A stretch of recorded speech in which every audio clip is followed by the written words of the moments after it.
So, the medicine bag. You brought it up in the last one. The medicine bag. The medicine bag. The medicine bag is all about how can we find healing within ourselves, within each other, within community, within life. And you brought it up, and I'm glad you did, of your addiction. Tell us a little bit more about your addiction. Drama. Drama. You know, I was seeing a therapist, seeing a counselor for X amount of months, and just recently stopped seeing her. Shout out to Brittany. Brittany went on maternity leave. Yeah, made his life easier. a future mother. Future mother. And one of the things that Brittany and I talked about in the scope of our therapy was about identity. And so, you know, I was investigating my identity and learning about what makes me special and unique, right? In ways that's healthy for my community and for myself. Yeah. And it just came down to it where the therapy planted the seeds for me later to be able to understand that I, for many years, have been an addict. And that drama was the thing that I was getting my fix off of. Let me interject. How did you know? How did I know you were addicted to drama? How did I know that I was addicted to drama?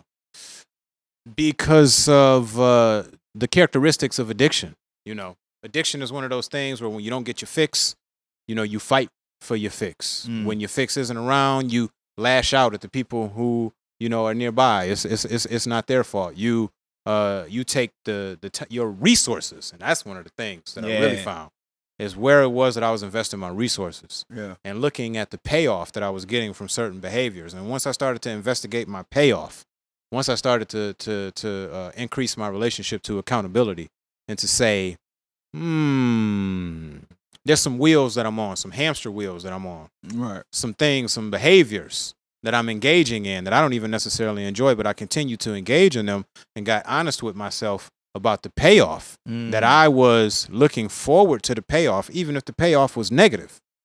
So, you know, if I get into a scuffle, or let's say if I go out, because with me, I'm the type of person I have problems with authority. So I just straight up tell you, I'm the type of person, because I have problems with authority, when I go into certain, you know, could be a job, somebody who considers himself my boss or whatever, might actually be my boss. You see how the problem with authority just manifested in my language? Yeah. I just found myself having to say, look, you're bringing heat in places where you don't have to bring heat. Right.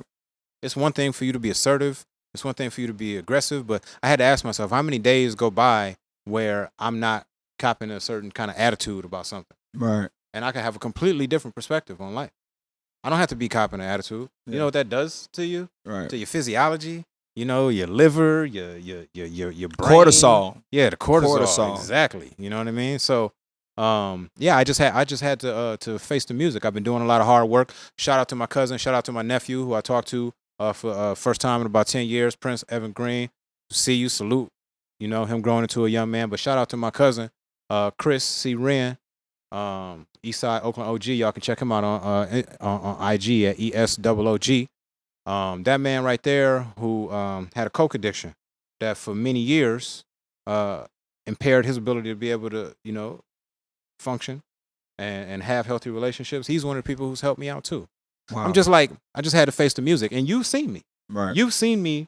What's one of the times where you might have said that, or even in retrospect, where you could say, this guy might be addicted to drama? It could be the ugliest of the ugliest. It could be one that's small.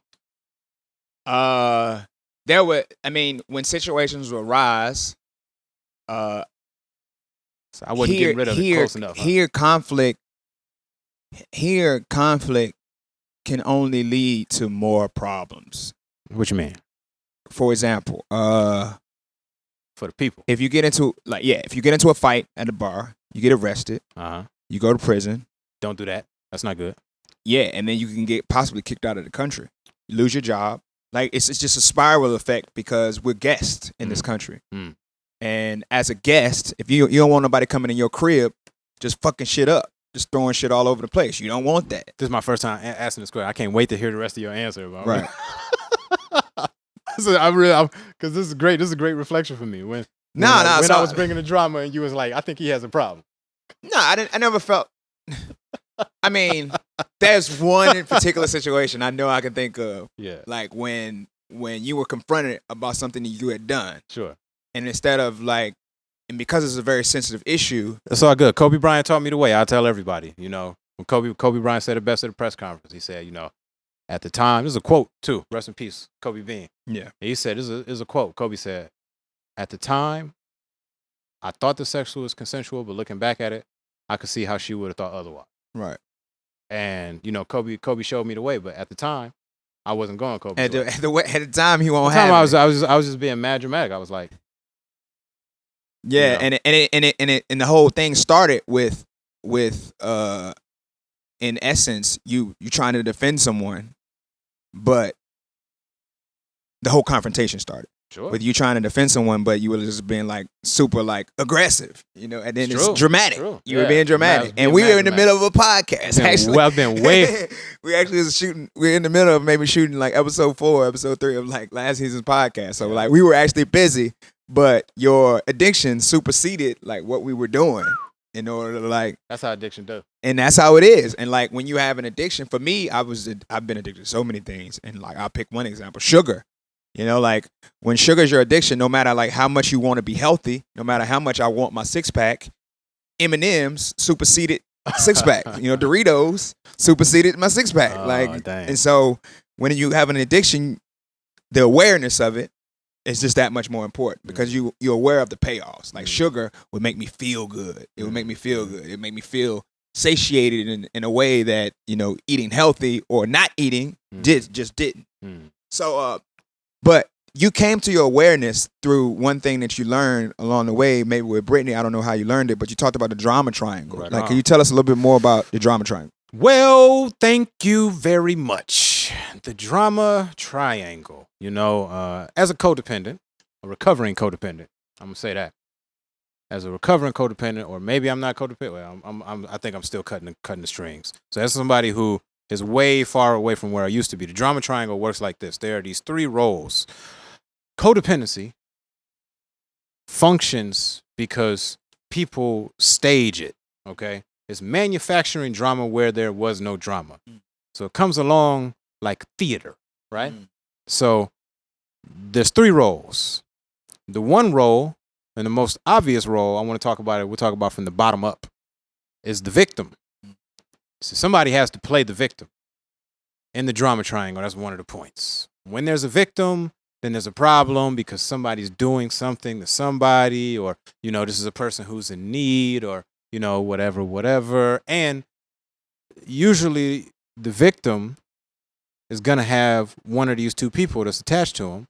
And that person, first person we'll talk about, is the hero or the enabler.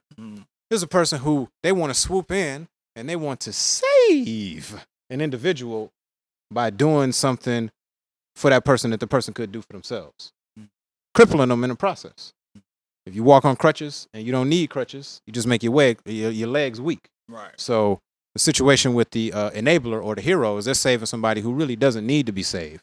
Somebody who isn't an actual victim. Don't wanna be saved. That's right. Don't say. Shout out to Memphis, M-Town. There's a difference between being victimized and being a victim. You know, somebody stole from you 20 years ago. Okay, you probably don't even remember it, right? But if you're still bitching about somebody stealing from you 20 years ago, then you're playing a victim. Right.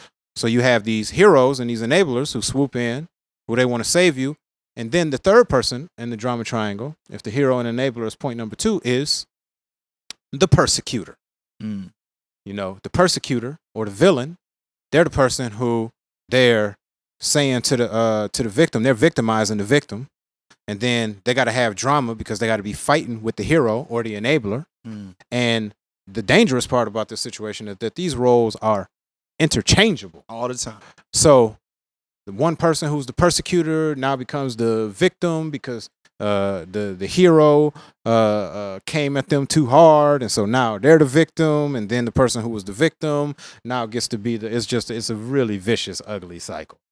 And this is something that I'm just hearing about, which is what is astounding to me, because it brings me to the question of when will codependency become mainstream? Like, when are we going to really have the conversation about enabling each other? You know, like. Well, us being Afro-Europeans from the diaspora in the States, Facts. also known as, some people say, black folks. Indeed. Yeah, man. Of the black persuasion. You find a lot of that. People playing the victim. Right. And you also find a lot of that type of codependency between. I'm gonna tell y'all straight up. For my listeners, I want my listeners to know something. If you don't work for the census, you probably should learn how to address people by titles other than some racial titles, because that's something that was put there to divide you and conquer you.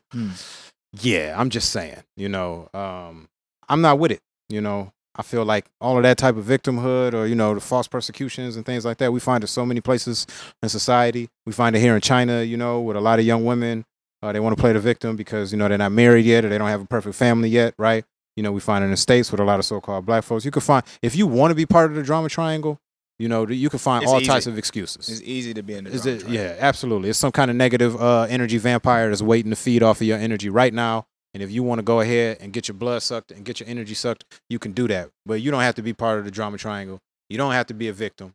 You don't have to be persecuting anybody, because anytime that you're investing more time and energy into somebody else's business than you're putting into your business, that means you out of pocket. You need to get back into your place. And, you don't need to rescue anybody. None of us have on any capes. The Avengers are not real. So, what? Black Panther's not real? Wakanda's not a real place? Sorry, Wakandans. So, yeah. I believe in you. I would love for this thing to go mainstream. I feel like part of the reason why it's not mainstream, and I can go ahead and say this, is because we not doing our job. Accountability. As the people who know better. If you knew better, you do better. Knew better, you do better. So, I'm glad that we had this platform to be able to lift up our voices, to let people know, no, being a victim, being part of the drama triangle in any way is not the thing to do. Take it from somebody Just check yourself. The drama triangle is the corner that I grew up on. Right. I don't live there no more. That's awesome, man. Thank you. That's awesome. Thank you. Good job. Healthy relationships like these, healthy activities like what it is that we're doing. Shout out to Nicole. Shout out to Zola. Shout out to Brittany. Shout out to Brittany. Yeah, big shout out. So, yeah, but through efforts like ours, hopefully it will become mainstream. And hopefully everybody will know what the drama triangle is. And hopefully everybody will be accountable enough to know when they're playing a victim, when they're trying to be somebody's hero, when they're being a persecutor, just say no to drama. It's powerful. Say no to drama. That's awesome. That's powerful. Drama free. Drama free. So, unless it's K Slay.